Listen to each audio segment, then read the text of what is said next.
So, bigyan ko na lang kayo ng pahappyaw dun sa part 1 training natin, okay? So, diniscuss ko dun itong tatlong app na 'to na kailangan nating gamitin para makapag-start tayo dito sa forex trading. So, dito, unang-una gagamitin natin yung TradingView app, itong nakikita niyo sa screen. So, yung TradingView, dito tayo nag-a-analyze ng market na iti-trade natin. So, lahat ng klase ng market about trading, about katulad ng stocks, forex, crypto, options, at marami pang iba, makikita natin dito sa forex trade, sa TradingView, okay? So ngayon, ang kagandahan dito sa TradingView is pwede ka makapag-drawing katulad nito.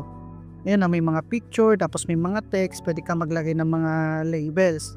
So ngayon, diniscuss ko doon yung basic learnings about TradingView, kung paano siya gamitin, and then after mo nang matutunan yung TradingView, next is, 'di ba, may idea ka na kung paano ka na mag-trade, paano mag-analyze ng market, paano ka na ngayon makakapag-trade ng live sa market. So kailangan mo ng broker.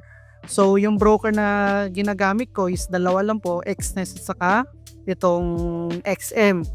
So ito, diniscuss ko rin to kung paano gamitin. So doon sa part 1 natin, diniscuss ko doon yung about forex is cellphone yung gamit. So this time sa part 2 natin, ito naman is desktop na, okay? So yung broker app, dyan po tayo magsa-sign up kung saan dyan tayo magde-deposit, makapag-trade tayo ng live sa market, okay? And then, before nung nag-start ako dito sa trading, hindi pa ganun kaganda yung apps na to na XNES, XM, or yung mga ibang trading or broker na app.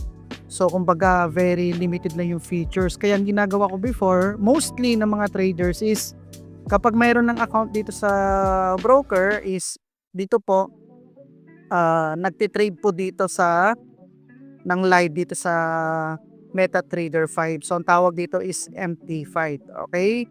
So ito po yung mga diniscuss ko doon, panoorin nyo po muna para at least mas maintindihan nyo. And then after nyo mapanood, balikan nyo tong part 2 training series natin. Dito naman, i-discuss ko ngayon, ano ba yung mga strategy na gagamitin natin or kung ano yung strategy na kumbaga pasok sa personality mo, okay? So dito sa trading, hindi lang basta-basta kung crypto man yan, stocks or forex, hindi po dito basta-basta magti-trade ka na lang, kumbaga magba-buy and selling ka na lang ng ganong-ganon, okay? So dito sa trading is may strategy po tayong ginagamit.